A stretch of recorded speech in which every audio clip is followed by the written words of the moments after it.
ओम शांति। प्यारे भाइयों बहनों, आज प्यारे बाबा के 1960 की मुरली से 69 की मुरली से आज 28वां पार्ट। प्यारे बाबा की मुरली का शीर्षक है मनसा वाचा कर्मणा को ठीक करने की युक्ति। आज बाप खास एक विशेष कार्य के लिए आए हैं। यहाँ जो भी सभी बैठे हैं वह सभी अपने को निश्चय बुद्धि समझते हैं। तो किसी ने जवाब दिया नंबरवार है। भले नंबरवार है लेकिन निश्चय बुद्धि है। निश्चय बुद्धि का टाइटल तो दे सकते हैं ना। निश्चय में नंबर होते हैं वह पुरुषार्थ में नंबर होते हैं। निश्चय में कभी भी परसेंटेज नहीं होती है, ना निश्चय में नंबरवार होते हैं। पुरुषार्थ की स्टेज में नंबर हो सकते हैं, निश्चय बुद्धि में नंबर नहीं होते। वह तो है निश्चय, वह संशय है। निश्चय में अगर जरा भी संशय है, चाहे मनसा में, चाहे वाचा में अथवा कर्मणा में, लेकिन मनसा का एक भी संकल्प संशय का है तो संशय बुद्धि कहेंगे। ऐसे निश्चय बुद्धि सभी हैं। बाबा ने कहा निश्चय बुद्धि की मुख्य परख कौन सी है? परखने की कोई मुख्य बात तो है ना। आपके सामने कोई नया आए, उनकी हिस्ट्री आदि आपने सुनी नहीं है, उनको कैसे परख सकेंगे? तो बाबा को किसी ने बताया वाइब्रेशन आएगा। बाबा ने कहा कौन सा वाइब्रेशन आएगा जिससे परख होगी? अभी आप प्रैक्टिस करनी है, क्योंकि वर्तमान समय बहुत प्रजा बढ़ती रहेगी। तो प्रजा और नज़दीक वाले को परखने के लिए बहुत प्रैक्टिस चाहिए। परखने की मुख्य बात यह है उनके नयनों से ऐसा महसूस होगा जैसे कोई निशाने तरफ किसका खास अटेंशन होता है। तो उनके नयन कैसे होते हैं?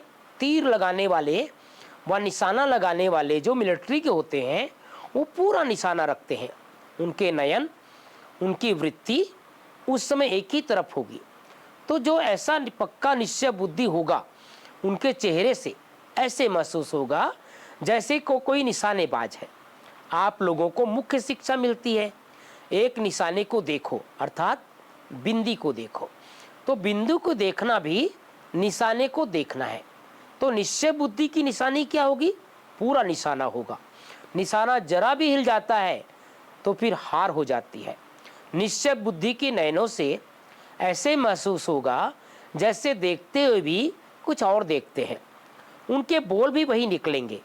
यह है निश्चय बुद्धि की निशानी। निशानेबाज की स्थिति नशे वाली होती है। तो निश्चय बुद्धि की परख है निशाना, और उनकी स्थिति नशे वाली होगी। यह प्रैक्टिस अभी करो, फिर जज करो हमारी परख ठीक है व नहीं। फिर एक प्रैक्टिस करते करते परख यथार्थ हो जाएगी।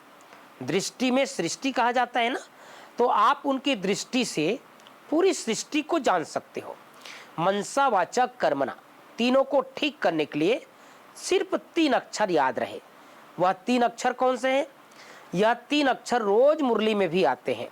मनसा के लिए निराकारी, वाचा के लिए निरहंकारी और कर्मणा के लिए निर्विकारी। देवताओं का सबूत वाचा और कर्मणा का यही है ना।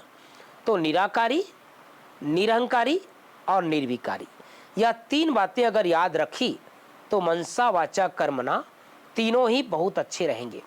जितना निराकारी स्थिति में रहेंगे उतना ही निरहंकारी और निर्विकारी भी रहेंगे। विकार की कोई बदबू नहीं रहेगी। यह है मुख्य पुरुषार्थ। तो 3 बातें याद रखने से क्या बन जाएंगे? त्रिकालदर्शी बन जाएंगे। और भविष्य में क्या बनेंगे? विश्व के मालिक बनेंगे। अभी बनेंगे त्रिलोकीनाथ और त्रिकालदर्शी। त्रिलोकीनाथ का अर्थ तो समझाया ना, जो तीनों लोकों का सिमरन ज्ञान सिमरन करते हैं वह है त्रिलोकीनाथ। क्योंकि बाप के साथ आप सभी बच्चे भी हैं। तो प्यारे भाइयों बहनों, प्यारे बाबा की मुरली में से मुख्य एक बात पूरा दिन याद रखें कम से कम। बाबा ने कहा निराकारी, निर्विकारी, निरहंकारी।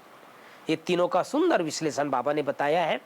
तो इसको स्मरण करते रहें और जीवन की यात्रा में ये तीनों बातों को जैसे ब्रह्मा बाबा ने समा करके रखा, हमें भी समा करके रहना है। ओम शांति, ओम शांति।